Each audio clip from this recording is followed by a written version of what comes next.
Man lazimal istighfar, siapa yang banyak beristighfar, Allah berikan 4. Ja'alallahu lahu min kulli dhiqin makhraja, segala kesempitannya dilapangkan Allah, sempit hatinya dilapangkan Allah, sempit dadanya dilapangkan Allah. Wali wa min kulli hammin faraja, segala kesusahannya diberikan Allah kemudahan.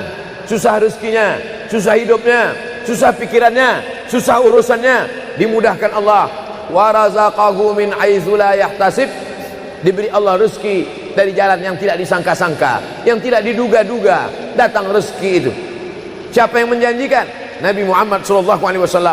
Nabi bicara dari mana? Wa ma yantiqu 'anil hawa in huwa illa wahyun yuha. Dia bicara bukan mengikuti hawa nafsunya, melainkan dari wahyu yang dibawa oleh Jibril dari Allah Subhanahu wa taala. Memperbanyak istighfar. Yang keempat, wa ma kana Allahu mu'adzibahum wa hum yastaghfirun. Allah tidak akan menurunkan azab wa hum yastaghfirun selama mereka mampu beristighfar. Oleh sebab itu, kenapa tsunami tidak datang? Kenapa gunung tidak meletus? Kenapa air yang dari laut tidak naik ke darat? Kenapa tidak terjadi gempa bumi?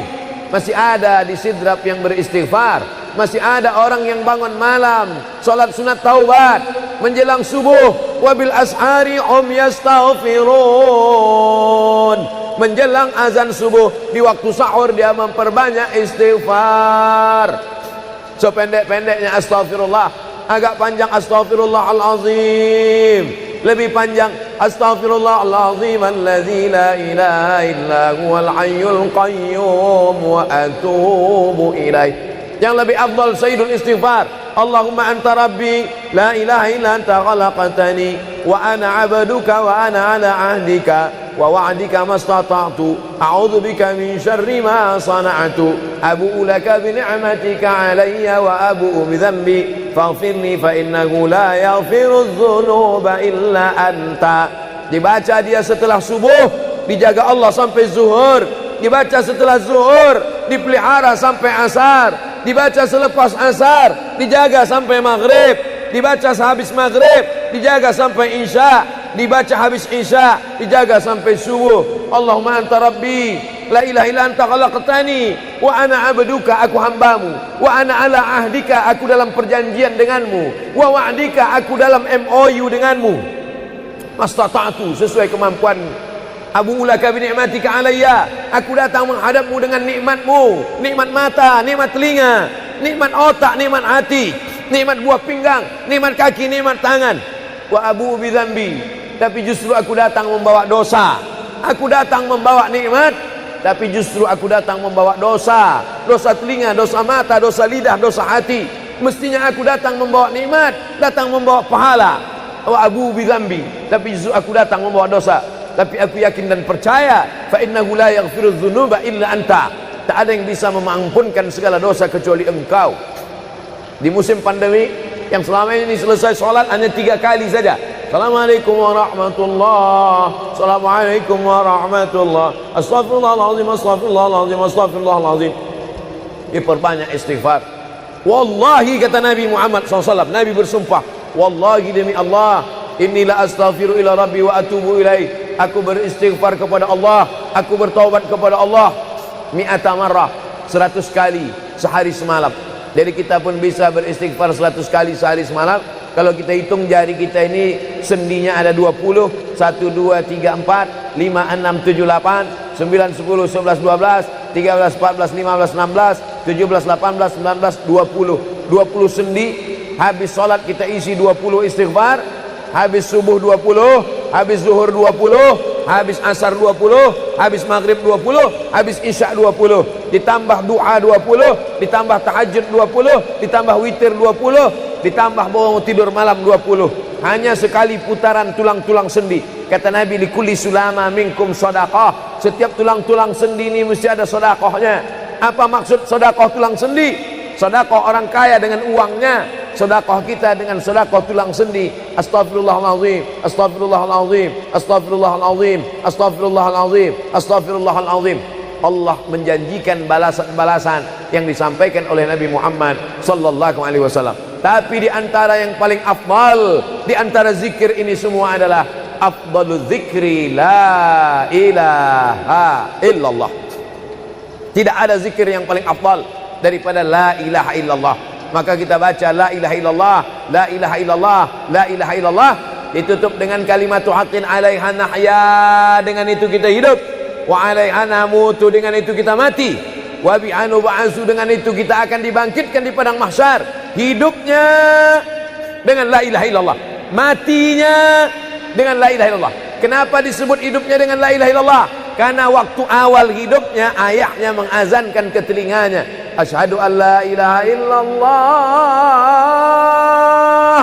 Itulah makna alaiha nahya, dengan itu kita hidup. Kenapa disebut alaiha namutu, dengan itu kita mati? Karena matinya ditalqinkan ke telinga sebelah kanan, la ilaha illallah. Matinya pun dengan la ilaha illallah. Wa bi'anu ba'su, nanti dia dibangkitkan di padang mahsyar juga dengan kalimat la ilaha illallah. Tapi jangan lupa, orang yang hanya berkata la ilaha illallah tidak diakui Islamnya. Orang yang hanya berkata la ilaha illallah tidak diterima amalnya sebelum dia sepasang dengan Muhammadur Rasulullah. Oleh sebab itu maka solawat, apalagi hari ini hari Jumat, Sayyidul Ayyam, kata Nabi, perbanyaklah solawat pada hari Jumat. Allahumma salli ala Sayyidina Muhammad wa ala ali Sayyidina Muhammad. Allahumma salli ala Sayyidina Muhammad wa ala ali Sayyidina Muhammad. Allahumma salli ala Sayyidina Muhammad wa ala ali Sayyidina Muhammad. Khusus pada hari Jumat. Hari yang lain kita berselawat, tapi pada hari Jumat maka kita perbanyak solawat, solawat, solawat, solawat. Inna salatakum ma'rudatun alayya. Solawat kamu dari rumah kamu, dari tempat kamu bersolawat. Solawat orang sidrap dibawa ke Masjid Nabawi. Salawat orang sidrap dibawa ke makam Nabi. Allahumma salli ala Sayyidina Muhammad dari Masjid Agung Sidrap dibawa ke Masjid Nabawi di kota Al-Madinah Al-Munawwarah. Lalu kemudian sahabat bertanya, kaifa salatuna ma'rudatun alaika wa qad arimta? Bagaimana salawat kami dibawa ke makammu padahal engkau sudah mati, meninggal dunia? Bukankah orang yang mati itu tidak hidup? Bukankah orang mati itu dimakan cacing tanah? Apa jawab Nabi? Innallaha harramal arda ajsadal anbiya. Allah mengharamkan tanah memakan jasad para nabi. Jadi sahabat Nabi itu rasional. Sahabat Nabi itu berpikir. Sahabat Nabi itu bukan hanya diam. Sahabat Nabi itu bukan hanya nerima saja. Sahabat Nabi itu bertanya, bagaimana mungkin salawat kami bisa dibawa ke makammu padahal kau sudah mati dimakan cacing tanah? Nabi menjawab, innallaha harramal arda ajsadal anbiya. Allah mengharamkan tanah memakan jasad para nabi. Hari Jumat, pagi Jumat, petang Jumat, malam Jumat, memperbanyak salawat lebih daripada hari biasanya. Allahumma salli ala Sayyidina Muhammad wa ala ali Sayyidina Muhammad. Membaca surat Al-Kahfi. Man qara'a surat Al-Kahfi yaumal jumu'ati. Siapa yang membaca surat Al-Kahfi hari Jumat, pagi Jumat, siang Jumat, sore Jumat, malam Jumat, adha'a lahu min nur. Allah berikan dia cahaya, pencerahan, terang pandangannya, terang matanya, terang pikirannya, terang hatinya. Kalau sudah gelap, kita suntuk. Makanya anak kecil tidak boleh mati lampu. Kalau ada anak kecil malam mati lampu, napasnya bisa sesak. Kenapa sesak? Sempit dadanya. Itu maknanya kalau Allah kasih kita terang cahaya karena membaca surat Al-Kahfi hari Jumat. Tapi jangan sampai menyuruh orang baca surat Al-Kahfi, ternyata yang ceramah ini belum baca surat Al-Kahfi. Bacalah surat Al-Kahfi. Ustaz sudah baca? Oh, saya ngajak aja. Enggak. Sebelum ceramah saya baca dulu. Malam Jumat, tadi malam. Habis sholat tahajud, duduk, baca surat Yasin, baca surat Al-Kahfi. Supaya waktu menyampaikannya plong. Karena kalau kita hanya menyuruh saja tidak mengamalkannya, terasa di dalam hati. Bacalah surat Al-Kahfi. Pembohong. Oleh sebab itu saya mengajak, tapi saya sudah baca duluan. Man qara'a surat Yasin lailatal Jum'ah. Siapa yang membaca surat Yasin malam, tidak hanya malam Jumat. Man qara'a Yasin fi lailatin, tak ada disebut malam Jumat. Siapa yang baca surat Yasin pada suatu malam, malam Senin, malam Selasa, malam Rabu, malam Kamis, malam Ahad, malam Jumat, ghufira lahu, asbaha maghfuran lah. Waktu subuh dia sudah diampunkan Allah. Adapun surat Al-Kahfi tadi malam, malam Jumat, pagi Jumat, siang Jumat, sore Jumat, sampai nanti sebelum matahari tenggelam. Dan dari salat asar sampai matahari tenggelam, waktu mustajab untuk berdoa. Didoakan segala kebaikan-kebaikan. Sayyidul Ayyam, induk dari segala hari. Berapa banyak orang amat sangat ingin hidup di hari ini, tapi meninggal kemarin sore. Berapa banyak amat sangat ingin hidup di bulan ini, tapi sudah didahului oleh ajal, janji kepada Allah Subhanahu wa taala. Jangan ada sedetik pun waktu yang sia-sia, yang kosong hampa tanpa kita isi dengan amal kepada Allah Subhanahu wa taala. Man shalla alayya salatan, siapa yang bersolawat satu kali, sallallahu alaihi biha asyra, Allah balas 10 kebaikan. Huttan anhu asyara sayiat, ditutupi 10 kesalahan. Wa rufi'at lahu asyara darajat, dinaikkan 10 darajat tingkatan kemuliaan. Satu kali salawat 10 dosa diampunkan, 10 kebaikan pahala dituliskan, 10 derajat kemuliaan diangkat, dinaikkan di hadapan Allah Subhanahu wa taala.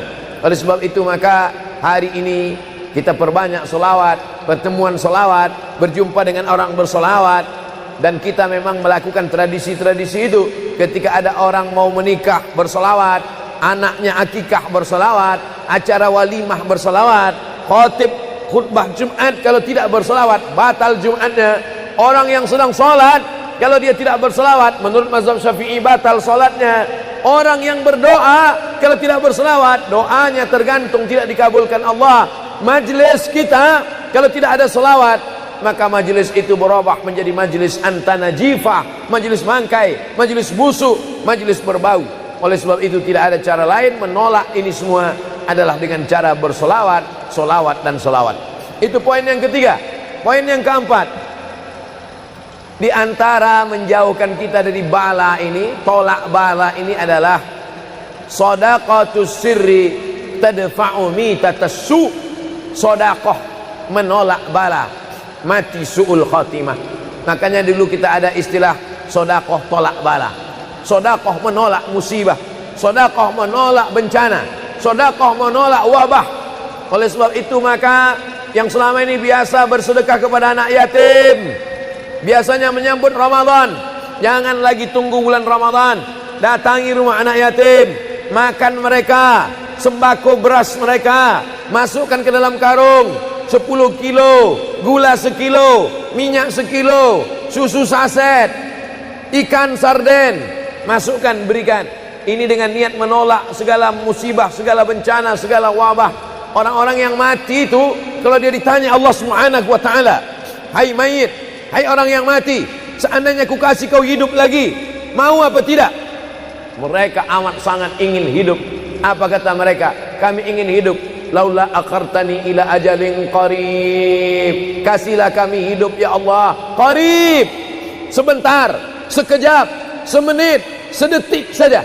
Kalau aku kasih kau hidup, kau mau apa? Kata Allah. Mereka menjawab, dalam Al-Quran diceritakan, laula akhartani ila ajalin qarib, kalau kau kasih aku hidup walaupun sedetik saja, fa as-saddaqa, aku mau bersedekah ya Allah. Kenapa orang mati itu tidak berkata, kasih aku hidup sedetik saja, aku mau haji dan umrah? Tidak ada. Kasih aku sedetik saja, aku mau pergi berjihad? Tidak. Kasih aku sedetik saja, aku mau sholat sepanjang malam? Tidak. Mereka mengatakan, fa as-saddaqa, aku mau bersedekah. Mengapa orang mati itu kalau dihidupkan mau bersedekah? Dijawab oleh para ulama, karena haji dan umrah balasannya nanti setelah hisab masuk surga. Al-hajjul mabrur, haji yang mabrur, laisa lahu jaza illal jannah, balasannya surga. Tapi sedekah balasannya sudah didapatkan ketika dikubur.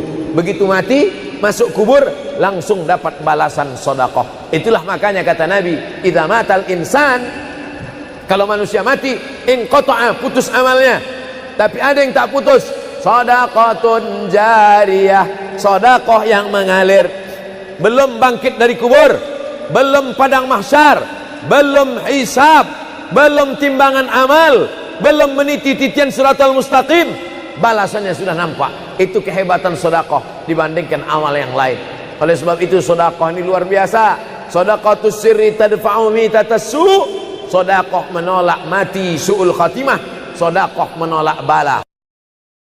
Man lazimal istighfar, siapa yang banyak beristighfar, Allah berikan 4. Ja'alallahu lahu min kulli dhiqin makhraja, segala kesempitannya dilapangkan Allah, sempit hatinya dilapangkan Allah, sempit dadanya dilapangkan Allah. Wali wa min kulli hammin faraja, segala kesusahannya diberikan Allah kemudahan. Susah rezekinya, susah hidupnya, susah pikirannya, susah urusannya, dimudahkan Allah. Wa razaqahu min haitsu la yahtasib, diberi Allah rezeki dari jalan yang tidak disangka-sangka, yang tidak diduga-duga, datang rezeki itu. Siapa yang menjanjikan? Nabi Muhammad SAW. Nabi bicara dari mana? Wa ma yantiqu 'anil hawa in huwa illa wahyun yuha. Dia bicara bukan mengikuti hawa nafsunya, melainkan dari wahyu yang dibawa oleh Jibril dari Allah Subhanahu wa taala. Memperbanyak istighfar. Yang keempat, wa ma kana Allahu mu'adzibahum wa hum yastaghfirun. Allah tidak akan menurunkan azab wa hum yastaghfirun selama mereka mau beristighfar. Oleh sebab itu, kenapa tsunami tidak datang? Kenapa gunung tidak meletus?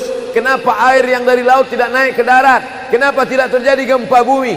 Masih ada di Sidrap yang beristighfar. Masih ada orang yang bangun malam, salat sunat taubat menjelang subuh. Wabil ashari hum yastaghfirun. Menjelang azan subuh, di waktu sahur dia memperbanyak istighfar. Sependek-pendeknya astaghfirullah, agak panjang astaghfirullahalazim, lebih panjang astaghfirullahalazim alladzi la ilaha illa huwal hayyul qayyum wa atubu ilaih. Yang lebih afdal sayyidul istighfar, Allahumma anta rabbi la ilaha illa anta khalaqtani wa ana 'abduka wa ana 'ala 'ahdika wa wa'dika mastata'tu a'udzu bika min syarri ma sana'tu abu'u laka bi ni'matika 'alayya wa abu'u bi dhanbi faghfirli fa innahu la yaghfiru dzunuba illa anta. Dibaca dia setelah subuh, dijaga Allah sampai zuhur. Dibaca setelah zuhur, dipelihara sampai asar. Dibaca selepas asar, dijaga sampai maghrib. Dibaca sehabis maghrib, dijaga sampai isya. Dibaca habis isya, dijaga sampai subuh. Allahumma anta rabbi la ilaha illa anta khalaqtani wa ana 'abduka, aku hambamu, wa ana 'ala ahdika, aku dalam perjanjian denganmu, wa wa'dika, aku dalam MOU denganmu, mastata'tu, sesuai kemampuanmu. Abu ulaka bi ni'matika alayya, aku datang menghadapmu dengan nikmatmu, nikmat mata, nikmat telinga, nikmat otak, nikmat hati, nikmat buah pinggang, nikmat kaki, nikmat tangan. Wa abu bi dzambi, tapi justru aku datang membawa dosa. Aku datang membawa nikmat, tapi justru aku datang membawa dosa. Dosa telinga, dosa mata, dosa lidah, dosa hati. Mestinya aku datang membawa nikmat, datang membawa pahala. Wa abu bi dzambi, tapi justru aku datang membawa dosa. Tapi aku yakin dan percaya, fa innahu la yaghfiru dzunuba illa anta, tak ada yang bisa mengampunkan segala dosa kecuali engkau. Di musim pandemi yang selama ini selesai sholat hanya 3 kali saja. Assalamualaikum warahmatullah, assalamualaikum warahmatullah, astaghfirullahaladzim, astaghfirullahaladzim, astaghfirullahaladzim. Diperbanyak istighfar. Wallahi, kata Nabi Muhammad SAW, Nabi bersumpah, wallahi demi Allah, inilah astaghfiru ila rabbi wa atubu ilaih. Aku beristighfar kepada Allah, aku bertaubat kepada Allah mi'ata marrah, 100 kali sehari semalam. Jadi kita pun bisa beristighfar 100 kali sehari semalam. Kalau kita hitung jari kita ini sendinya ada 20, 1, 2, 3, 4, 5, 6, 7, 8, 9, 10, 11, 12, 13, 14, 15, 16, 17, 18, 19, 20. 20 sendi. Habis sholat kita isi 20 istighfar.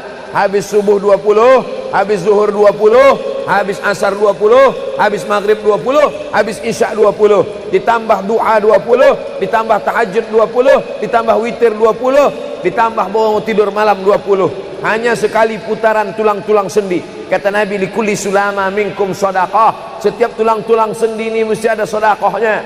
Apa maksud sedekah tulang sendi? Sedekah orang kaya dengan uangnya, sedekah kita dengan sedekah tulang sendi. Astaghfirullahalazim, astaghfirullahalazim, astaghfirullahalazim, astaghfirullahalazim, astaghfirullahalazim. Allah menjanjikan balasan-balasan yang disampaikan oleh Nabi Muhammad sallallahu alaihi wasallam. Tapi di antara yang paling afdal di antara zikir ini semua adalah afdalu dzikri la ilaha illallah. Tidak ada zikir yang paling afdal daripada la ilaha illallah. Maka kita baca la ilaha illallah, la ilaha illallah, la ilaha illallah, ditutup dengan kalimat haqqin 'alaiha nahya, dengan itu kita hidup, wa 'alaiha namutu, dengan itu kita mati, wa bi'anu ba'su, dengan itu kita akan dibangkitkan di padang mahsyar. Hidupnya dengan la ilaha illallah, matinya dengan la ilaha illallah. Kenapa disebut hidupnya dengan la ilaha illallah? Karena waktu awal hidupnya ayahnya mengazankan ke telinganya, asyhadu an la ilaha illallah. Itulah makna alaiha nahya, dengan itu kita hidup. Kenapa disebut alaiha namutu, dengan itu kita mati? Karena matinya ditalqinkan ke telinga sebelah kanan, la ilaha illallah. Matinya pun dengan la ilaha illallah.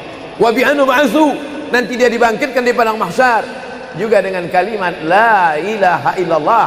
Tapi jangan lupa, orang yang hanya berkata la ilaha illallah tidak diakui Islamnya. Orang yang hanya berkata la ilaha illallah tidak diterima amalnya sebelum dia sepasang dengan Muhammadur Rasulullah. Oleh sebab itu maka solawat, apalagi hari ini hari Jumat, Sayyidul Ayyam, kata Nabi, perbanyaklah solawat pada hari Jumat. Allahumma salli ala Sayyidina Muhammad wa ala ali Sayyidina Muhammad. Allahumma salli ala Sayyidina Muhammad wa ala ali Sayyidina Muhammad. Allahumma salli ala Sayyidina Muhammad wa ala ali Sayyidina Muhammad. Khusus pada hari Jumat. Hari yang lain kita berselawat, tapi pada hari Jumat maka kita perbanyak solawat, solawat, solawat, solawat. Inna salatakum ma'rudatun alayya. Solawat kamu dari rumah kamu, dari tempat kamu bersolawat. Solawat orang sidrap dibawa ke Masjid Nabawi. Salawat orang sidrap dibawa ke makam Nabi.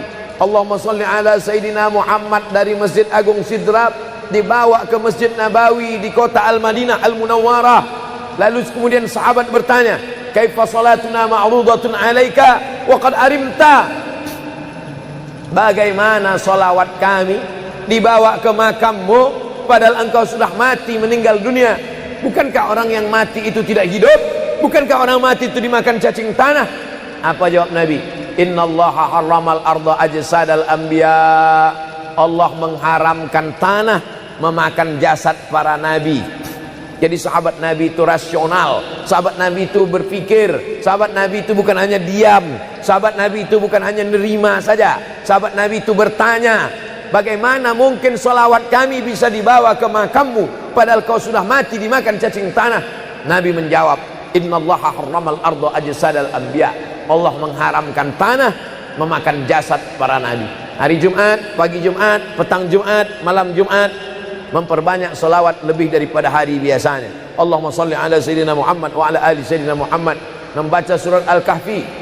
Man qara'a surat Al-Kahfi yaumal jumu'ati. Siapa yang membaca surat Al-Kahfi hari Jumat, pagi Jumat, siang Jumat, sore Jumat, malam Jumat, adha'a lahu min nur. Allah berikan dia cahaya, pencerahan, terang pandangannya, terang matanya, terang pikirannya, terang hatinya. Kalau sudah gelap, kita suntuk. Makanya anak kecil tidak boleh mati lampu. Kalau ada anak kecil malam mati lampu, napasnya bisa sesak. Kenapa sesak? Sempit dadanya. Itu maknanya kalau Allah kasih kita terang cahaya karena membaca surat Al-Kahfi hari Jumat. Tapi jangan sampai menyuruh orang baca surat Al-Kahfi, ternyata yang ceramah ini belum baca surat Al-Kahfi. Bacalah surat Al-Kahfi. Ustaz sudah baca. Oh, saya ngajak aja. Enggak. Sebelum ceramah saya baca dulu. Malam Jumat, tadi malam. Habis sholat tahajud, duduk, baca surat Yasin, baca surat Al-Kahfi. Supaya waktu menyampaikannya plong. Karena kalau kita hanya menyuruh saja tidak mengamalkannya, terasa di dalam hati. Bacalah surat Al-Kahfi. Pembohong. Oleh sebab itu saya mengajak, tapi saya sudah baca duluan. Man qara'a surat Yasin lailatal Jum'ah. Siapa yang membaca surat Yasin malam, tidak hanya malam Jumat. Man qara'a Yasin fi lailatin, tak ada disebut malam Jumat. Siapa yang baca surat Yasin pada suatu malam, malam Senin, malam Selasa, malam Rabu, malam Kamis, malam Ahad, malam Jumat, ghufira lahu, asbaha maghfuran lah. Waktu subuh dia sudah diampunkan Allah. Adapun surat Al-Kahfi tadi malam, malam Jumat, pagi Jumat, siang Jumat, sore Jumat, sampai nanti sebelum matahari tenggelam. Dan dari salat asar sampai matahari tenggelam, waktu mustajab untuk berdoa. Didoakan segala kebaikan-kebaikan. Sayyidul ayyam, induk dari segala hari.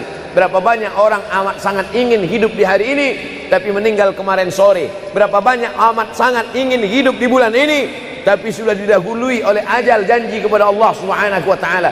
Jangan ada sedetik pun waktu yang sia-sia, yang kosong hampa tanpa kita isi dengan amal kepada Allah Subhanahu wa taala. Man shalla alayya salatan, siapa yang bersolawat satu kali, sallallahu alaihi biha asyra, Allah balas 10 kebaikan. Huttat anhu asyara sayiat, ditutupi 10 kesalahan.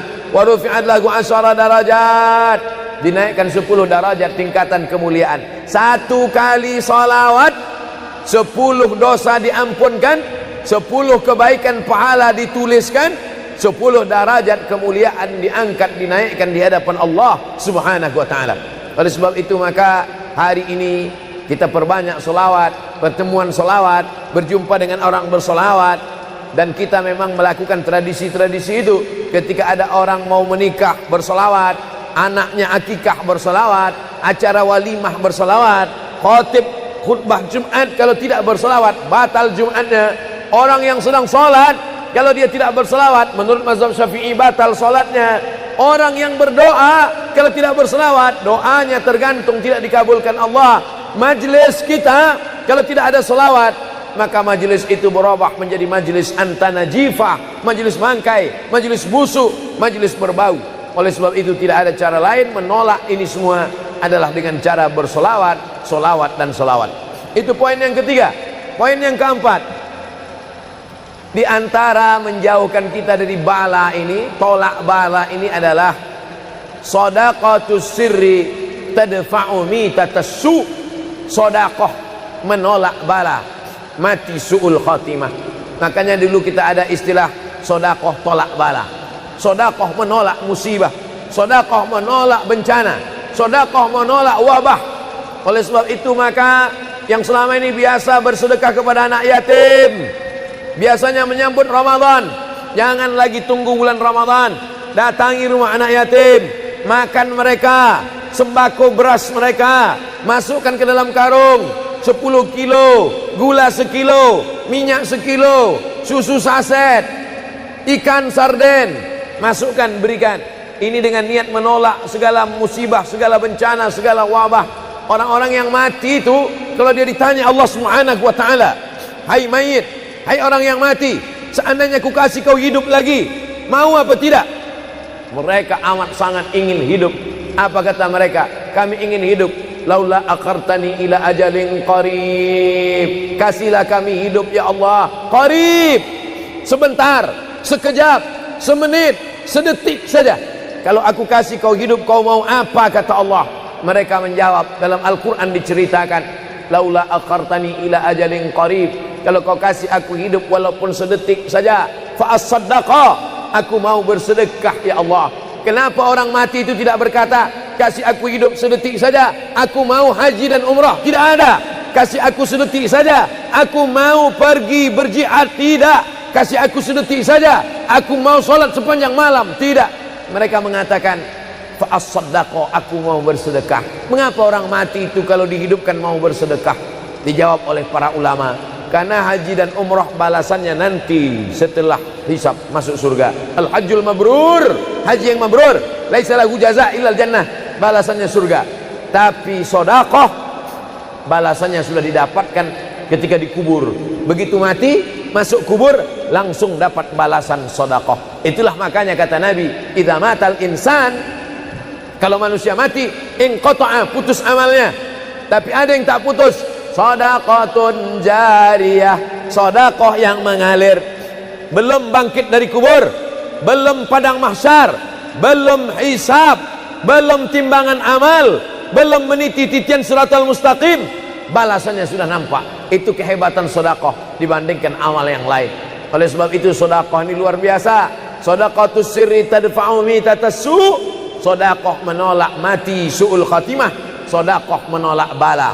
Alhamdulillah, Allahumma salli ala Sayyidina Muhammad wa ala ali Sayyidina Muhammad. Kullu amrin zibalin, semua amal yang baik, walam yubda' bihamdillah, kalau tidak diawali dengan alhamdulillah, pujian kepada Allah, fahuwa aqta', maka amal itu putus. Makna putus, putus sampai di dunia saja, tak boleh dibawa sebagai bekal menghadap Allah. Maka kita ingin amal kita malam ini tidak putus, maka kita awali dengan alhamdulillahi rabbil alamin. Setiap majlis kalau tidak disebut namanya, maka majlis itu anta najifah, majlis yang busuk, majlis bau, majlis bangkai. Maka kita sebut namanya, Allahumma salli ala Sayyidina Muhammad wa ala ali Sayyidina Muhammad. Laisa minna, bukan golongan kami, kata Nabi SAW. Man lam yarham saghirana, sesiapa yang tidak sayang kepada budak anak kecil, walam ya'rif syarafa kabirina, tidak hormat kepada orang tua, maka dia tidak diperakui sebagai umat Nabi Muhammad SAW. Semua anak-anak muda-muda, belia-belia yang saya sayangi, para alim ulama, tuan-tuan guru, datuk-datuk, datin-datin, semua yang berhadir ini insyaallah dimuliakan Allah Subhanahu wa taala. Amin ya rabbal alamin. Tajuk kita malam ini 8 keutamaan orang yang bersedekah menurut Al-Qur'an dan sunnah Nabi Muhammad sallallahu alaihi wasallam. Keutamaan yang pertama, kalau orang mati itu ditanya, apakah kamu mau hidup lagi?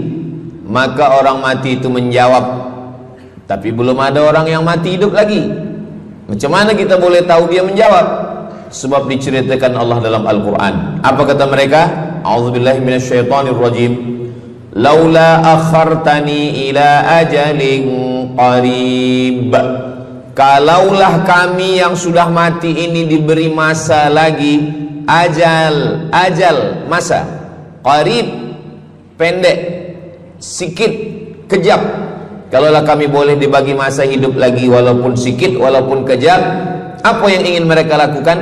Fa as-saddaqa, kami ingin bersodaqah. Mereka tak ada kata, kalaulah kami boleh hidup lagi, kami ingin jihad, tak ada. Kalau boleh hidup lagi, kami ingin pergi haji, tak ada. Mereka katakan, fa as-saddaqa, kami ingin bersodaqah. Kenapa sodaqah? Kenapa bukan perang? Maka ulama membagi jawaban. Karena kalau haji itu balasannya nanti di surga. Wal hajjul mabrur laisa lahu jazaa'un illal jannah. Haji mabrur balasannya surga nanti selepas hari kiamat. Tapi kalau sedekah, balasan pahalanya diperolehi ketika di alam kubur. Itulah kenapa orang-orang yang mati itu ingin kalau hidup lagi, fa as-saddaqa, mereka ingin bersedekah. Sedekah, hampir semua kata-kata dalam bahasa Arab itu asalnya 3 huruf. Sadaqah. Sadaqah artinya benar. Sadaqallahul azim, maha benar Allah. Sadaqah artinya benar. Kalau memang benar betul iman kita, mana buktinya? Buktinya adalah dengan bersedekah. Itulah kenapa sedekah itu disebut dengan sedekah, tanda iman itu benar. Karena untuk menggerakkan lidah bercakap sangat mudah. Apa kata pepatah orang Melayu? Lidah tak bertulang, mudah saja menggerakkan. Asyhadu an la ilaha illallah wa asyhadu anna Muhammadar Rasulullah. Kalau memang benar betul cakap, mana buktinya? Buktinya adalah sedekah. Lelaki mengatakan saya cinta kepada kamu, senang saja nak mengatakan cinta, tapi apa bukti, proof, mana memang betul cinta? Maka dia mesti bagikan sedekah. Kalau yang tadi itu sedekah, kalau ini namanya sadaq. Sadaq artinya mahar. Mahar pernikahan lelaki dengan perempuan, aku nikahkan engkau dengan anak saya dengan memberikan cincin emas dan gelang rantai tunai. Itulah dia sadaq, tanda bukti cinta dia kepada seorang perempuan. Sadaqah, benar. As-sidqu, sidik, benar. As-siddiq, orang yang benar. Maka disebut dia dengan Abu Bakar Siddiq, kerana dia benar memberikan emas sebesar batu waktu dibawa pergi hijrah bersama Nabi Muhammad SAW. Maka dia disebut dengan Siddiq kerana dia benar imannya dengan memberikan sedekah. Tapi ada makna siddiq yang lain, ketika yang lain mendustakan Nabi, tak percaya kepada Isra Mi'raj, dialah orang yang percaya, maka disebut dia dengan Siddiq. Siddiq dari kata sadaq, benar, karena iman dia yang benar. Mana bukti, proof bahwa iman dia benar? Dia bersedekah, membagikan emasnya sebesar batu. Nama dia Abu Bakar Siddiq. Nama ayah dia Abu Quhafah. Ayah dia tak Islam. Apa kata ayah dia? Habislah emas Abu Bakar itu dibawa Muhammad sallallahu alaihi wasallam. Anak Abu Bakar itu namanya Asma. Asma, mana emas ayah kamu? Dah habis dibawa Muhammad. Dia benci betul dengan Nabi Muhammad. Datang Asma, dia ambil batu, dia masukkan ke dalam kain. Kata Asma, emas ayah tu masih ada dalam kain, Datuk. Lalu Abu Quhafah memegang. Abu Quhafah ni buta, dia tak nampak. Oh ya, masih ada lagi. Rupanya emas itu sudah dibawa hijrah bersama Rasulullah sallallahu alaihi wasallam. Makanya kata Nabi, "Lau anfaqa ahadukum mithla Uhudin zahaban." Seandainya ada di antara kamu yang boleh berwakaf emas walaupun sebesar bukit Uhud. Bukit Uhud itu panjangnya 7 km. Seandainya ada di antara kamu yang boleh berwakaf emas sebesar bukit Uhud, itu tak sampai setengah tapak tangan Sayyidina Abu Bakar Siddiq. Kenapa? Sebab kalau sekarang ada orang bersedekah banyak, memanglah sekarang sudah aman. Tapi masa itu masa susah, masa payah, Abu Bakar Siddiq menunjukkan bukti keimanannya. Ini keutamaan yang pertama menurut Al-Quran. Kenapa orang bersedekah? Kerana orang-orang mati, kalau dia boleh bagi tambah umur hidup lagi, mereka berkata, fa'as-saddaqa, kami ingin bersedekah. Itu yang pertama. Yang kedua, sampai berapa nih? Sampai 8. Tadi saya dibagi tahu Ustadz sampai 8, atau tak pun sampai 8, kalau dah habis 60 menit habis.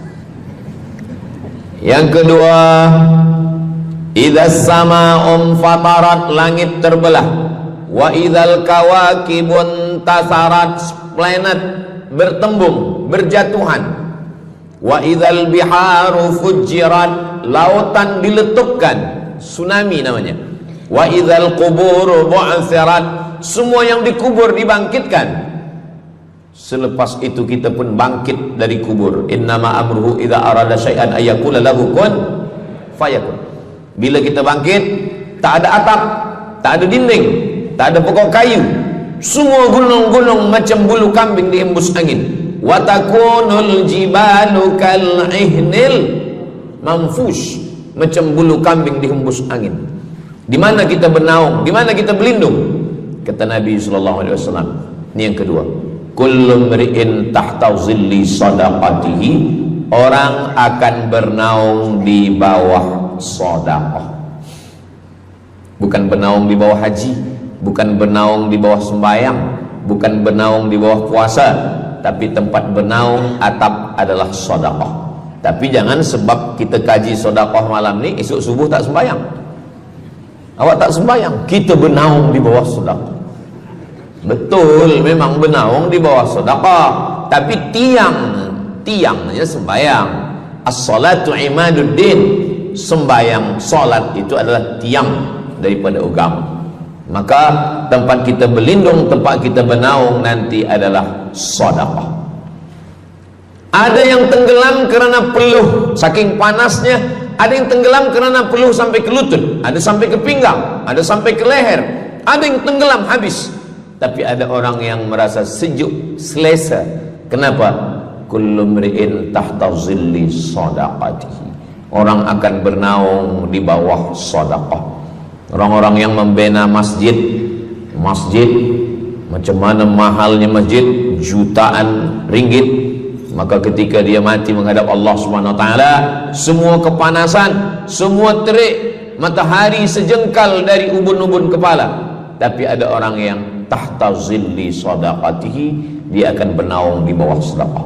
Mudah-mudahan panjang umur, Allah bagi kita rezeki supaya kita boleh bernaung di bawah sedekah kita nanti insyaallah. Kita masa siang 12 jam, malam 12 jam, tapi di akhirat nanti 50 alfasanah, 50.000 tahun, belum tentu lagi diputuskan di pengadilan Allah Subhanahu wa taala. Datang orang menghadap Nabi Adam, wahai Adam, kami sudah kepanasan, kami tak tahan di padang mahsyar ini. Kata Nabi Adam, saya malu menghadap Allah. Dulu kata Allah, la taqraba hadhihi syajarah, jangan dekati pokok kuldi, fatakuna minaz zalimin, nanti engkau jadi orang zalim. Fa azallahumas syaitan, tapi digoda syaitan. Lalu kemudian Nabi Adam bertaubat. Doa yang paling tua doa Nabi Adam, Rabbana zalamna anfusana wa illam taghfir lana wa tarhamna lanakunanna minal khasirin. Datang mereka menghadap kepada Nabi Nuh. Cepatlah Nabi Nuh menghadap kepada Allah supaya diputuskan mahkamah ini. Kata Nabi Nuh, saya malu menghadap Allah. Anak saya Kan'an, masa saya panggil, ya bunayya, wahai anak saya Kan'an, irkam ma'ana, ayo mari naik ke atas perahu sampan ayah. Apa kata Kan'an? Sa'awi ila jabali ya'simuni minal ma, saya naik sampan, saya naik ke atas bukit, saya akan selamat. Rupa-rupanya hujan 40 hari 40 malam tenggelam. Kita belum lagi 40 hari 40 malam, baru 2 hari buaya dah naik ke jalan. Macam mana 40 hari 40 malam? Maka saat itu, saat anaknya Kan'an akan tenggelam, apa kata Nabi Nuh? Ya Rabbi, ya Allah, inna bni min ahli, itu anakku ya Allah. Allah marah. Apa kata Allah? Innahu laisa min ahlik, dia bukan anakmu. Innahu amalun ghairu salih, karena amal dia tak baik. Nabi Nuh malu menghadap Allah. Datang mereka kepada Nabi Musa alaihissalam. Kata Nabi Musa, saya pun malu menghadap Allah kerana perbuatan Bani Israel, umat saya jahat. Mereka datang menghadap Nabi Isa. Kata Nabi Isa, saya malu menghadap Allah kerana mereka menyembah saya selepas saya meninggalkan mereka. Pada akhirnya mereka datang menghadap Sayyidina wa Maulana wa Syafi'ina Muhammad sallallahu alaihi wasallam. Hanya Nabi Muhammad lah yang berani menghadap Allah. Sebab apa? Sebab dia umatnya. Maka walaupun kita umat yang paling kecil, umur paling pendek, badan paling tidak bertenaga, tapi kita adalah umat yang pertama nanti yang akan diputuskan perkara, dan kita adalah umat yang pertama akan masuk ke dalam surga Allah Subhanahu wa ta'ala. Maka banyak mereka yang ingin menjadi umat Nabi Muhammad. Bahkan Nabi Musa pun ingin menjadi umat Nabi Muhammad sallallahu alaihi wasallam.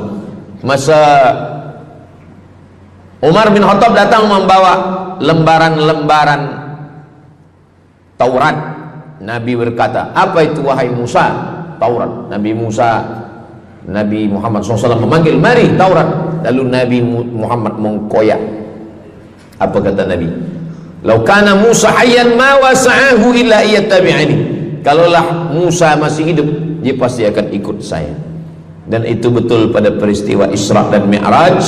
Nabi jadi imam, Nabi Musa jadi makmum, Nabi Isa jadi makmum, Nabi Ibrahim jadi makmum, semua nabi-nabi jadi makmum. Imamnya adalah Sayyidina wa Maulana Muhammad sallallahu alaihi wasallam.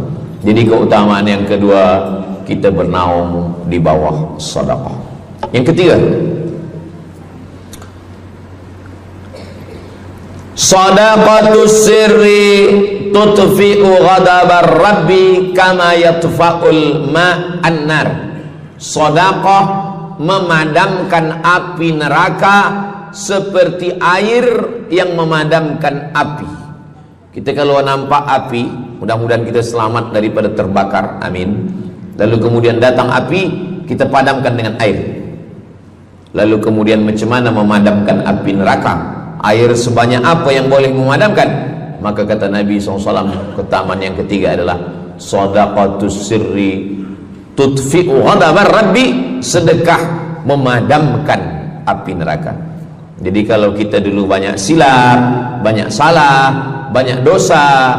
Kullu bani Adam, semua manusia ini khata'un, semua pernah salah, pernah mabuk, pernah berzina, pernah minum khamar, pernah berjudi. Kalaupun dia tidak buat dosa yang zahir, pernah hasad, pernah dengki, busuk hati.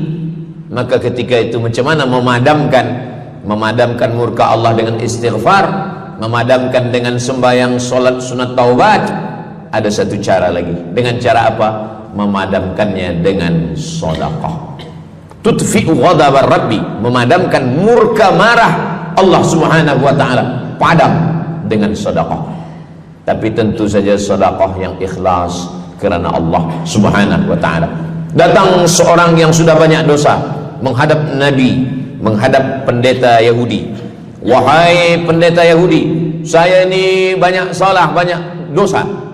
Saya sudah membunuh 99 orang. Apakah mungkin Tuhan mengampunkan dosa saya? Kata pendeta Yahudi, Tuhan tidak mengampuni dosa kamu kerana kamu sudah membunuh. Dia cabut pisau dia. Kalau begitu, kamulah yang ke-100.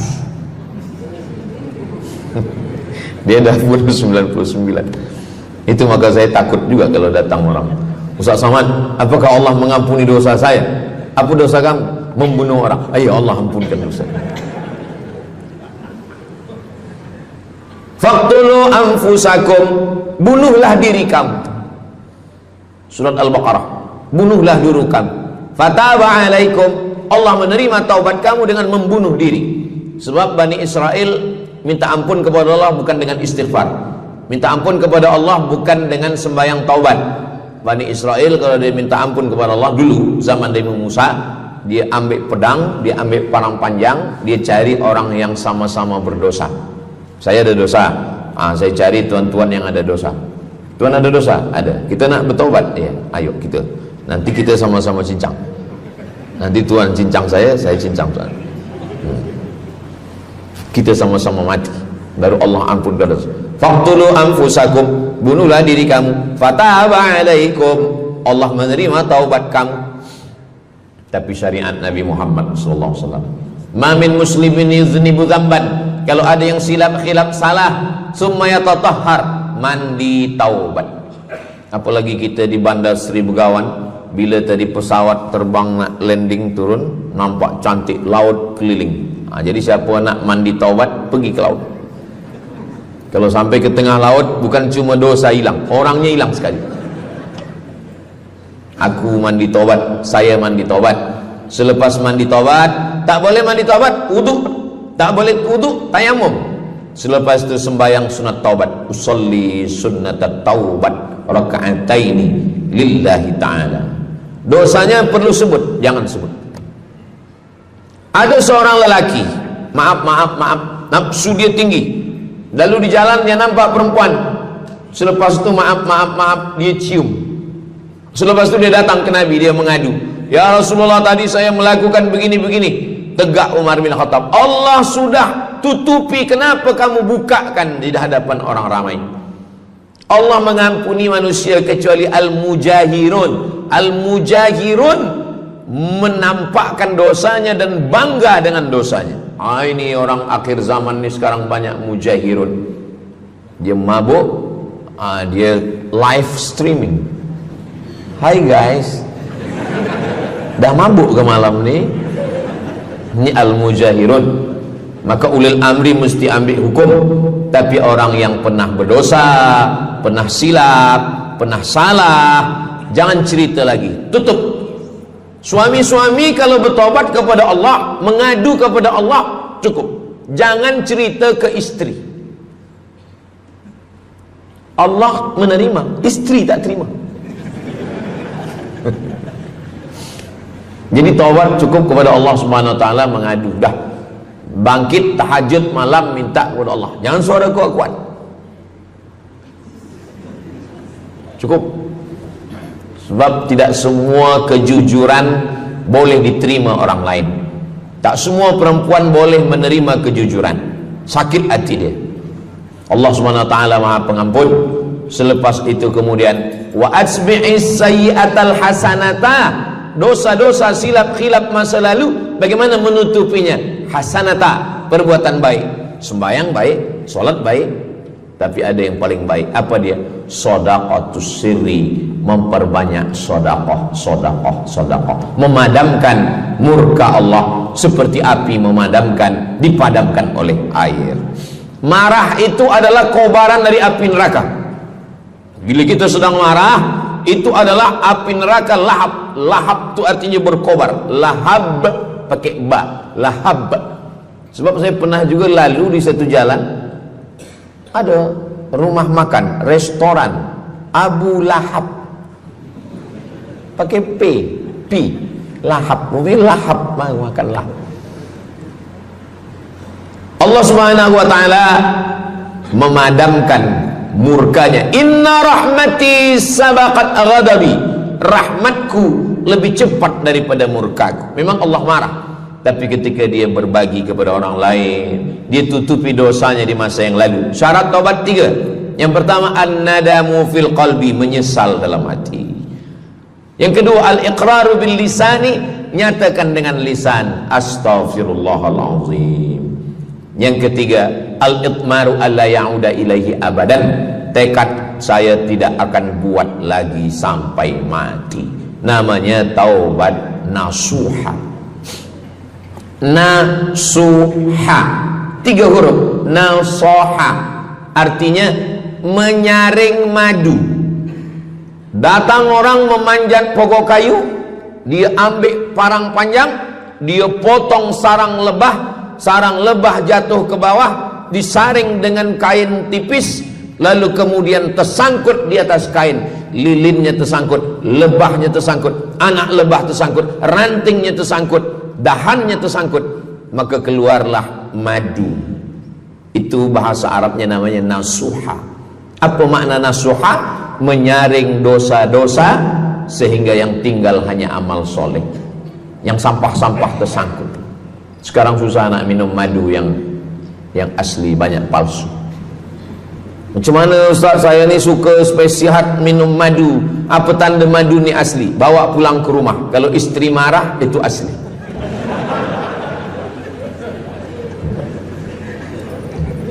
Yang keempat, ini jangan diingat, lupakan. Yang keempat, apa itu keutamaan sedekah? Kata Nabi sallallahu alaihi wasallam, as-sadaqatu, sedekah itu tadfa'u mitatas su', menolak mati su'ul khatimah. Tak ada guna amal elok baik kalau mati dalam keadaan su'ul khatimah. Kita selalu berdoa, Allahumma khtim lana bihusnil khatimah. Maka cara untuk menolak mati su'ul khatimah ini adalah dengan cara sedekah. Banyak orang mati husnul khatimah, bukan ulama, meninggal di dalam Masjidil Haram sedang pakai ihram, selepas tawaf di belakang makam Ibrahim ketika sedang sujud terakhir. Itulah mati yang paling indah. Dalam wudhu sedang sembahyang, di sujud terakhir dalam tanah haram, dalam Masjidil Haram, di belakang makam Ibrahim. Meninggal, dibawa jenazah balik. Orang datang bertanya kepada ibunya, dia masih pemuda belia, apakah dia ulama? Dia bukan ulama. Kenapa dia mulia betul? Apakah dia pernah perang ke Palestina? Tidak. 2-3 hari selepas itu datang satu perempuan membawa budak kecil. Kamu siapa? Kami adalah orang yang tiap bulan dapat kiriman beras, minyak dan makanan dari pemuda ini. Saya maaf, seorang janda, ini anak-anak saya, dan dia selalu bagikan uang dia untuk makankan. Jadi nanti kalau ada orang meninggal, tiba-tiba selepas itu datang janda membawa anak, itu tanda husnul khatimah. Sebab dia belum nikah, dia masih lajang. Allah ingin menunjukkan bahwa kalau engkau berbuat sedekah, maka Allah Subhanahu wa taala memberikan keutamaan husnul khatimah. Bukan setakat diselamatkan dari su'ul khatimah, tapi mendapatkan husnul khatimah. Ada seorang dari Maghribi, dari Maroko, Mesir, Libya, Tunisia, Algeria, Maghribi. Orang Maghribi ini bermimpi. Dalam mimpinya dia berjumpa dengan Nabi Muhammad SAW. Kata Nabi, engkau pergi ke Saudi Arabia, cari di kampung ini, nanti engkau jumpai seorang pemuda, sampaikan salamku kepada dia, katakan dia penghuni surga.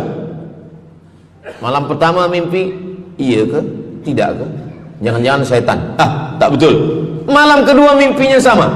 Engkau pergi ke Saudi Arabia, datangi kampung ini, jumpai seorang pemuda namanya si fulan, bagi tahu ke dia, salamku untuk dia, sampaikan kepada dia bahwa dia penghuni surga.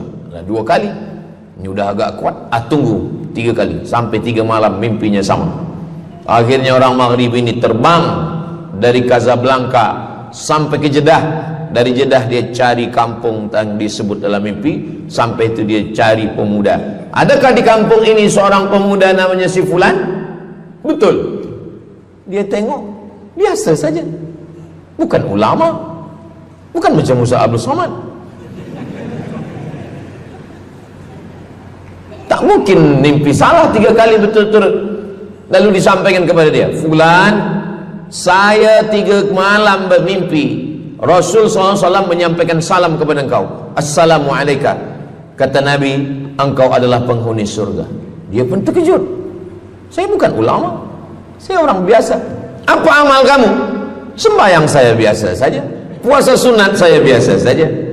Hanya saja saya tak pernah menyimpan hasad dendam, dan saya selalu membagikan uang kepada fakir miskin, anak yatim dan du'afa. Selepas mendapatkan itu dia pun menangis, dia pun bersedih, karena dia merasa dia tak layak dicintai, karena dia masa banyak silap, banyak salah. Rupanya rahmat Allah itu turun bukan kepada orang yang alim tapi sombong, bukan kepada orang yang kaya tapi takbur, tapi kepada orang yang hatinya hancur berkeping karena takut kepada Allah Subhanahu wa ta'ala. Selepas itu dia pun meninggal dalam keadaan husnul khatimah, setelah mendapatkan janji dari Rasulullah sallallahu alaihi wasallam. Apa maknanya? Bahwa kalau kita tak boleh sembahyang sampai tegak lutut bengkak, kalau kita tak tergolong orang yang rajin puasa sunat berhari-hari, kalau kita bukan orang yang kuat berjihad fisabilillah, maka carilah satu pintu. Pintu itu bernama babus sedekah. Karena banyak yang sudah melaluinya dan mereka dimuliakan Allah, diselamatkan daripada su'ul khatimah. Yang ke berapa? Kelima. Saya sebetulnya ingat, saya nak cuba aja. Kalau jamaah masih ingat, itu maknanya mereka masih konsen lagi, masih sedar. Kalau dah terserah Ustaz lah nama berapa, kami pun dah tak balik dalam. Yang kelima, dawu mardakum bis sadaqah. Yang kelima, dawu mardakum bis sadaqah. Obati orang yang sakit di antara kamu dengan sedekah. Datang seorang lelaki yang lututnya bernanah menemui Imam Abdurrahman ibnu Mahdi. Wahai Imam Abdurrahman bin Mahdi, lutut saya ini bernanah, tak sihat-sihat. Kata Imam Abdurrahman bin Mahdi, saya ingat satu hadis Rasulullah, dawu mardakum bis sadaqah. Cuba engkau cari kampung yang di kampung itu tak ada air, kamu buat perigi. Perigi. Di kampung saya namanya perigi. Lalu dia pun pergi ke kampung yang tak ada air, dia galikan perigi. Selepas itu sehari, 2 hari, 3 hari, sepekan, sebulan, lutut dia sihat kering. Dia datang lagi kepada Imam Abdurrahman ibnu Mahdi. Alhamdulillah Imam Abdurrahman ibnu Mahdi, lutut saya sudah sihat. Apa hubungan lutut dengan sedekah? Rupanya setiap orang yang mengambil air untuk minum, untuk berwudu, untuk mandi, untuk memasak, selepas itu mereka berdoa, ya Allah, berikanlah kebaikan kepada orang yang sudah membagikan air ini. Ad-du'a silahul mu'min, doa senjatanya orang beriman. Kisah ini ada dalam kitab Sa'ah wa Sa'ah, Ajaib wa Taraif. Semua ada saatnya. Beberapa kisah-kisah yang ajaib diceritakan oleh Syekh Abu Amr al-Misri dalam judul buku Sa'ah wa Sa'ah Gharaib wa Taraib. Sudah diterjemahkan ke dalam bahasa Melayu, judulnya Semua Ada Saatnya. Nama penerjemahnya Abdul Somad. Boleh dicari di google.com. Semua ada saat. Lalu kemudian saya sampaikan hadis ini di masjid. Dawu mardakum bis sadaqah. Obatilah orang yang sakit di antara kamu dengan sedekah. Selepas itu saya turun dari masjid, saya pergi ke kereta, di parking, datang seorang jamaah. Memang yang Ustaz sampaikan tadi betul. Kata saya, memang betul. Takkan saya sampaikan tak betul? Apa maksud awak? Betul. Istri saya kena sakit kista sebesar duit di dalam, maaf, rahim dia. Kata doktor, ini mesti diambil. Kalau tidak dia makin besar, makin besar. Tapi kalau diambil, dicabut, operate, nanti akan, maaf cakap, tercabut rahim sekali. Dan kalau rahim tercabut, maka nanti tidak boleh mengandung. Mendengar itu istrinya menangis. Suaminya tersenyum. Yang senyum budak kecil pula. Lalu kemudian rupanya istri dia tahu tentang hadis Nabi. Dawu mardakum bis sadaqah. Obatilah orang yang sakit dengan bersedekah. Maka dia pun bersedekah, bersedekah, bersedekah, bersedekah. Selepas itu mereka pergi lagi medical check up ke hospital. Sampai di hospital dicek USG, rupanya kista itu makin kecil, kecil, kecil, kecil dan hilang. Doktor tu pula bertanya balik, awak makan apa? Saya makan nasi, kata dia. Minum apa? Minum teh tarik. Saya amalkan hadis Nabi Muhammad SAW, dawu mardakum bis sadaqah. Kata doktor, awak tak perlu operate dan ini tidak perlu dibelah dan rahim awak masih boleh mengandung. Istrinya tersenyum, lakinya pula menangis. Begitulah Allah Subhanahu wa taala. Syekh Abu Amr Al-Misri bercerita tentang seorang perempuan di Saudi Arabia. Dia pergi ke Amerika. Kata doktor di Amerika, kamu sudah balik ke rumah, makan kenyang, tidur lelap. Nanti kalau puan-tuan pergi hospital, lalu dokter bercakap, balik ke rumah, makan kenyang, tidur lelap. Itu maknanya malaikat maut dah dekat. Tak ada obat. Maka dia pun balik ke Saudi Arabia, dia ambil harta dia, dia sedekah, dia sedekah, dia sedekah, dia bagi, sisa dia bagikan baki sikit untuk ahli waris. Selepas itu last kali dia pergi lagi ke Amerika, last medical check up. Apa kata doktor di Amerika? Kami sudah cek, kamu sihat wal afiat. Banyak sekali orang-orang yang diberikan Allah Subhanahu wa taala keutamaan dengan sedekah, mukjizat bahwa Nabi SAW sudah meninggal dunia, tapi mukjizatnya masih ada sampai akhir zaman ini. Di antaranya adalah dawu mardakum bis sadaqah, obatilah orang yang sakit di antara kamu dengan bersedekah. Yang ketujuh, yatsba'ul mayyita salasun, yang mengiringi mayat orang mati ke liang lahat ada tiga. Yang pertama mal, bahasa Arabnya mal, orang kita menyebut mall, harta. Yang mengiringi manusia ke liang lahat, yang pertama maluhu, harta. Yang kedua ahluhu, istri, anak, menantu, kawan, jiran, sahabat. Yarji'usnani, yang dua ni balik ke rumah, anak balik, istri balik, kereta balik, semua balik. Wa yabqa wahidun, yang kekal hanya satu. Apa dia? Yang kekal hanya satu, itulah dia sedekatuh. Sedekah lah yang kekal. Itulah kenapa orang-orang meninggal dunia. Kita di atas dunia ini, kata Nabi, baina sittin wa sab'in. Kita hidup di atas dunia ini antara sittin, 60, sab'in, 70. 60, 70, 60, 70. Kalau umur 30, ada berjumpa jamaah umur 30 yang dia soal, dah berbini ke? Bini belum. Oh. Awak dah menikah? Belum. Apa belum nikah lagi? Kejap lagi Ramadan. Takkan jaga subuh? Macam mana nak sembahyang? Macam mana nak sahur? 30. Bila 40, soalan sudah berubah. Saya ni diabetes, saya ni kolesterol, saya ni. Bila masuk 50, dah mula tanya, saya ni rabun, tak nampak lagi.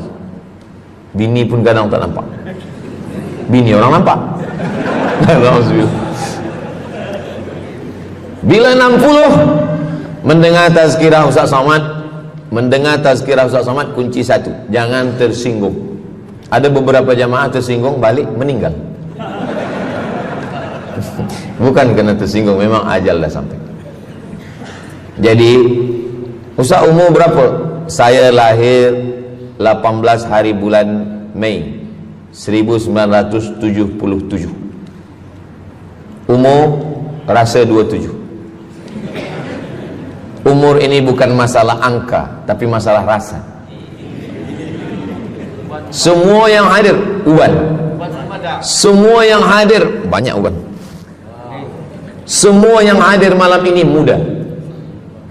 Mana muda lagi Ustaz? Kami dah tua. Ini bukan orang tua. Ini orang tua yang terjebak di tubuh pemuda.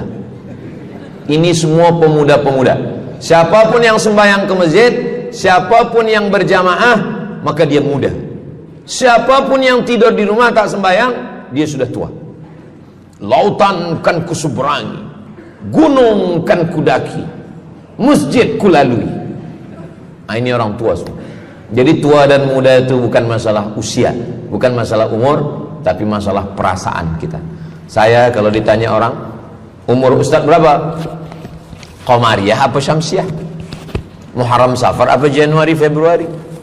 Jadi masalah umur ini insyaallah kita semua dibagi Allah kesihatan.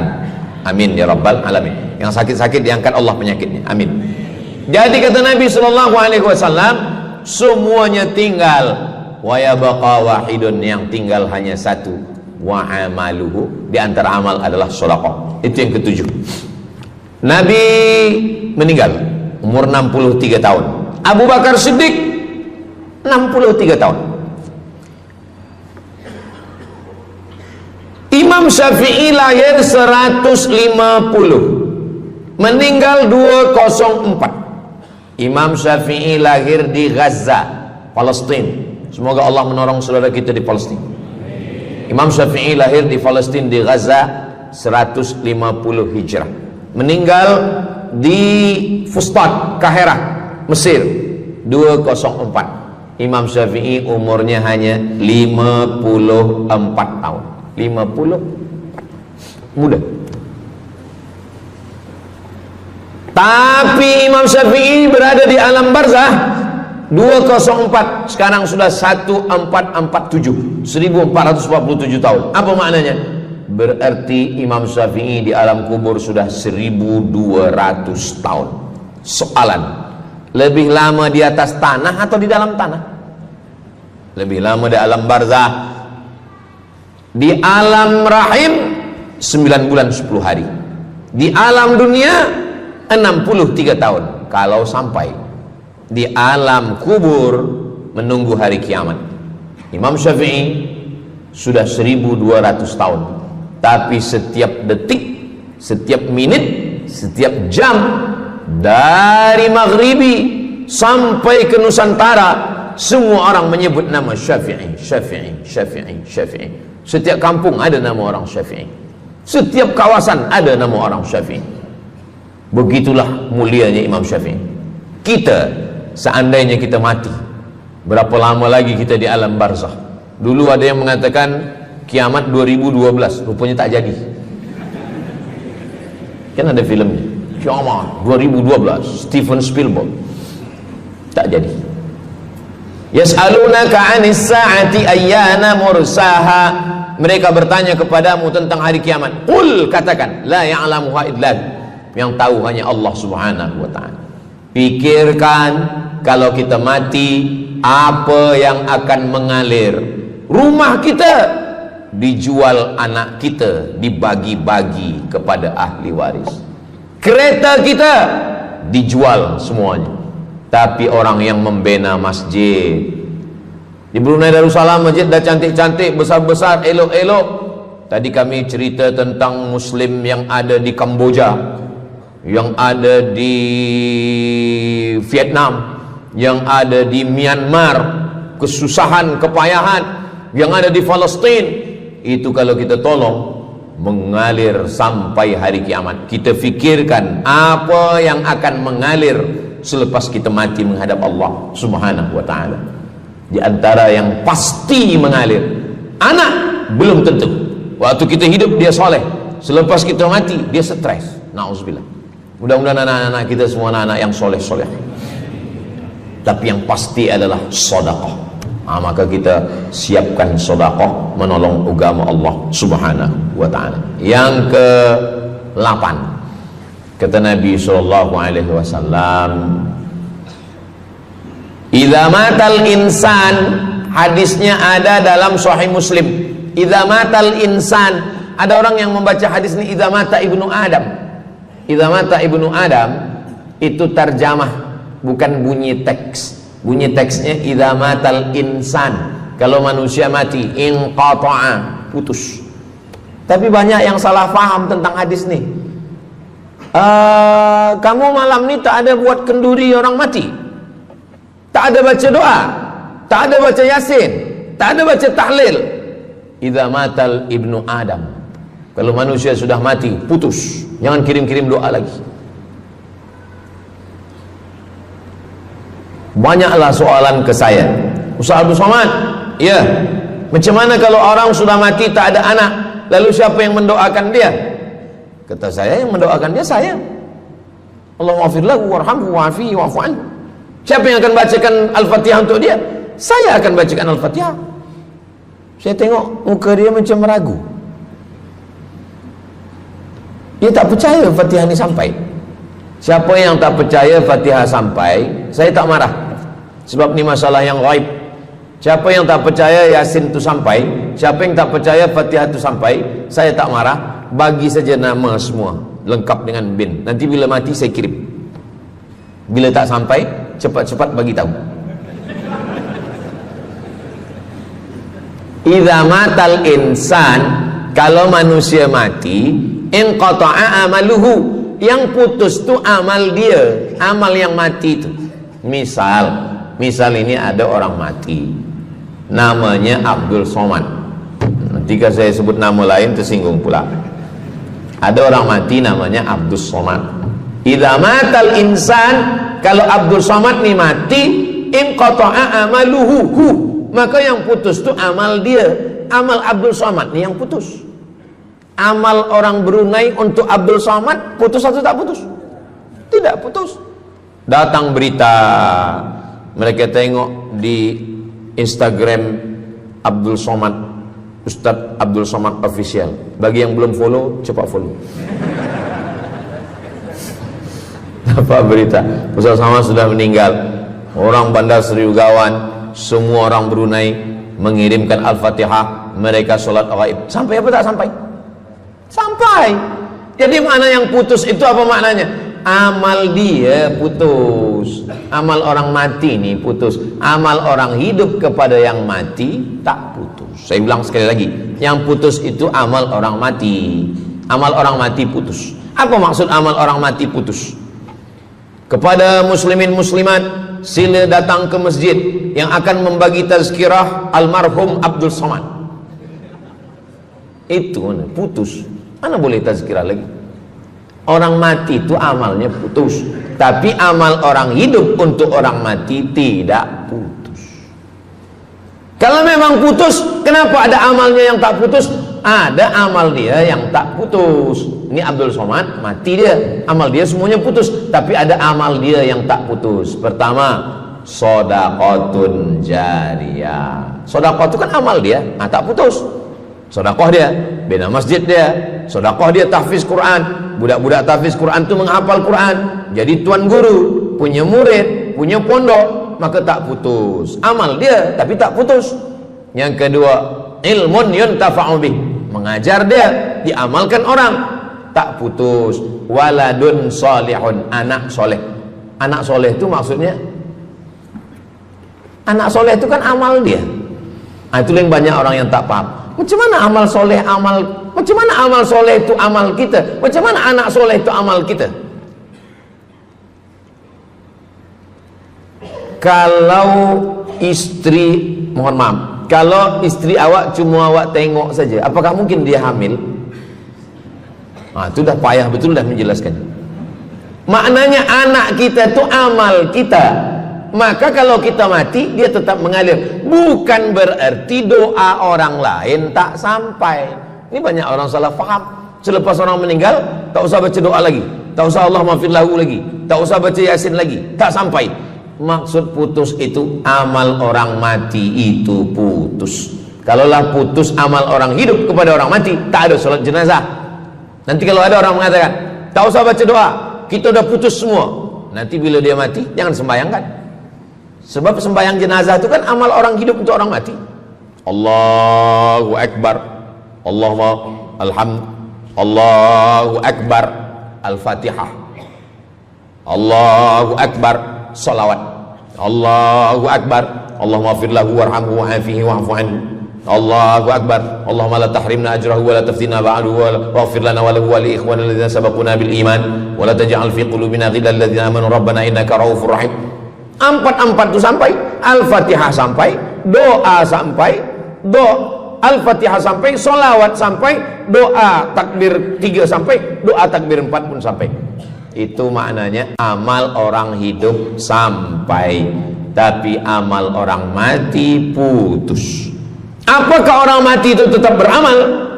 Orang mati tetap beramal, tapi katanya putus. Yang putus itu amal wajib.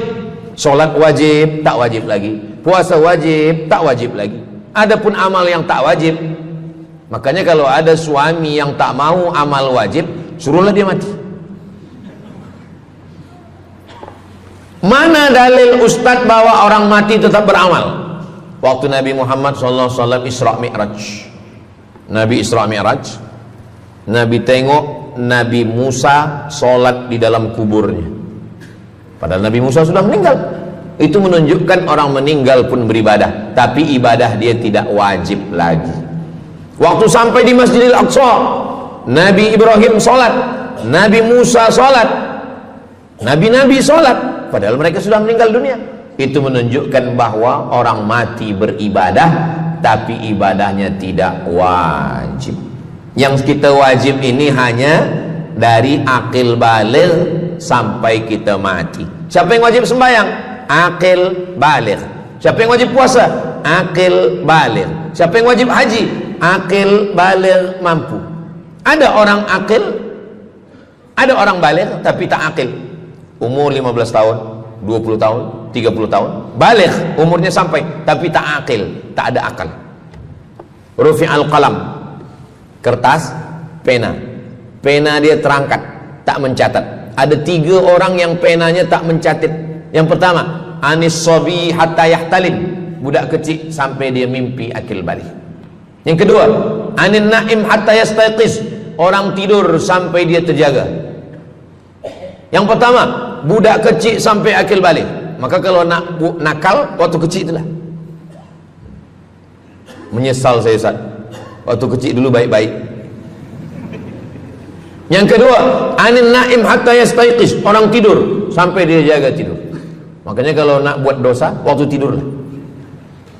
Ada seorang suami tidur, selepas itu dia terjaga, dia katakan ke istri dia, Adinda, buah hati belayan jiwa, siang dan malam terbayang-bayang, makan tak kenyang, tidur tak lelap. Abang bermimpi malam tadi. Mimpi apa? Mimpi berbini lagi. Kata istri dia, engkau tidur lagi, mimpi lagi, ceraikan dia. Macam mana nak tidur lagi? Begitulah. Tapi perempuan ini tak ada di Brunei, di kampung saya. Sini baik-baik. Orang tidur, dia tidak boleh dihukum, sebab mimpi kita tak boleh buat-buat. Anin naim hatta yastayqis, orang tidur sampai dia jaga tidur. Anil majnun hatta yafiq, orang gila sampai sehat. Orang gila tak diambil hukum, tak wajib sembahyang, tak wajib puasa. Itu maka kadang isteri kalau ada lelaki tak sembahyang, abang ni gila ke? Kata, aku tergila-gila dengan kamu sayang. Jadi siapa yang wajib? Macam mana dengan orang yang pikun, hilang ingatan? Hilang ingatan bila dari mula zuhur azan sampai waktu asar habis, ingatan dia hilang, maka dia tak wajib sembahyang. Tapi bila dia ingat sekejap, dia wajib lagi. Itu pula masalahnya Ustaz. Laki saya ni hilang ingatan waktu sembahyang saja. Lepas tu ingat balik berakal. Kata orang kalau sudah tua kita mengalami namanya demensia. Manusia demensia, amnesia. Amnesia tak ingat apa-apa, semua lupa. Itu maka kita bila nak pergi ke mana-mana guna helmet, sebab bila kepala ni terantuk lupa. Ada kawan saya, dia hafaz Quran 30 juz, ceramah tazkirah ke mana-mana, bawa kereta jatuh. Kata dia banyak ayat-ayat yang hilang, maka aku kalau sembahyang ayat pendek-pendek. Kata saya, bang, di kampung saya dulu kalau ada radio yang dah tua yang rosak, itu biasa kita pukul mau elok balik. Cuba antukkan sekali lagi, kata saya. Kata dia, aku takut kalau aku antukkan Fatihah ni pula hilang. Maka Islam ini datang menjaga 5. Pertama, menjaga akal. Tak boleh minum khamar, tak boleh guna khamar, narkotik. Menjaga diri, tak boleh bunuh diri. Menjaga kehormatan, tak boleh menghina orang. Menjaga agama, tak boleh membawa aliran sesat, ateis, tak percaya, kekafiran. Menjaga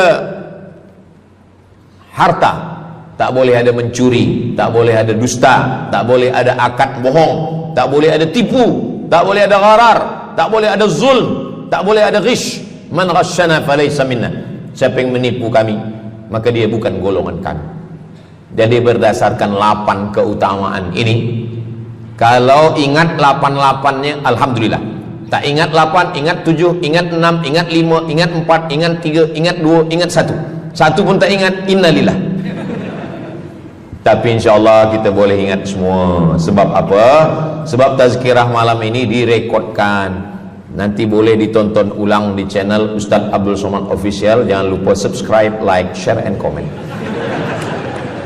Jamaah yang dimuliakan Allah Subhanahu Wa Taala, tadi saya mula pukul 8.15, sekarang sudah pukul 8.10. Jadi saya di mana-mana tazkirah memanglah 60 menit, 600 ml. Tapi rupanya botolnya kecil. Jadi sebenarnya setengah jam pun cukup. Jadi dari 8 tadi itu semua membagi kita semangat. Kalau ada orang yang mengatakan Islam ini agama yang menyuruh kita tak usahlah berniaga, tak usahlah bertanam kelapa sawit, tak usahlah bertanam kelapa, tak usahlah buka ikan, tak usahlah bertani. Sesungguhnya Islam ini agama yang menyuruh kita berusaha. Masuk masjid, Allah maftah li abwaaba rahmatik. Keluar masjid, Allahumma inni as'aluka min fadlik. Kenapa keluar masjid minta rezeki? Sebab peniaga, pedagang, bisnismen dapat duit. Duitnya bukan untuk dunia, duitnya untuk akhirat. Jadi kalau ada orang mengatakan kereta tak dibawa mati, siapa kata kereta tak dibawa mati? Kereta boleh dibawa mati. Kereta yang macam mana? Kereta wakaf. Ada kereta 10, wakafkan untuk tahfiz Quran. Masa emak saya meninggal, berpesan dia, nanti kalau aku mati, tolong kuburkan aku di samping makam ayahku. Dari tempat saya, rumah saya ke kampung mak saya jauh, 10 jam naik kereta. Hospital tak nak bagi kereta ambulan. Maka selepas itu saya azam dalam diri saya, nanti kalau ada duit, kita buatkan kereta wakaf ambulan. Siapapun saja yang sakit meninggal, free, Alhamdulillah kami ada yayasan tabung wakaf umat namanya, 2 kereta ambulans sekarang. Siapapun yang sakit free. Naik kereta ni free, syaratnya 2, sakit mati. Alhamdulillah, sesiapa saja datang boleh. Jadi saya rasa sakit hati, dalam hati saya itu saya mesti azamkan, tekadkan ini. Begitu juga dengan tahfiz, guru-guru, cikgu-cikgu, pelajar-pelajar, buatkan kereta. Begitu juga dengan rumah. Apa kata orang? Untuk apa bina rumah elok-elok, rumah besar? Rumah tak dibawa mati. Rumah boleh dibawa mati. Rumah yang mana? Rumah tahfiz Quran. Assalamualaikum. Waalaikumsalam. Ustaz Abdul Somad. Betul. Saya ada rumah Ustaz, 9 bilik, 2 aras, parking lapang. Rumah siapa? Tak tahu. Ini rumah siapa Tuan? Tuan Haji. Rumah saya. Tuan Haji di mana sekarang? Saya di Surabaya, Ustaz Abdul Somad. Rupanya dia dulu kerja kilang minyak di Riau, Sumatera. Lepas pencen dia balik ke Jawa. Jadi rumah ni saya nak wakafkan. Wakafkan sekarang kami buat rumah tahfiz Quran. Pagi, petang, siang, malam orang hafaz Quran. Ini rumah boleh. Jadi kalau ada orang mengatakan tak usahlah cari harta banyak-banyak, harta tak dibawa mati. Harta dibawa mati dengan syarat diwakafkan, diinfakkan, disedekahkan. Yang paling tinggi zakat wajib. Di bawah zakat wakaf. Wakaf mesti ada 4. Orang yang berwakaf, orang yang menerima wakaf, harta yang diwakafkan, ada ijab dan qabul. Di bawah wakaf infak. Di bawah infak baru sedekah. Kenapa infak lebih tinggi daripada sedekah? Sebab infak adalah harta, sedangkan sedekah tak harta pun sedekah. Senyum itu sedekah. Makanya yang kalau ada box di depan masjid, box di tepi jalan, itu yang tepat ditulis box infak, jangan box sedekah. Sebab kalau box sedekah nanti orang senyum aja. Tabassumika fi wajhi akhika sedekah. Senyummu ke wajah saudaramu adalah sedekah. Tolong untuk dibaca Ustaz.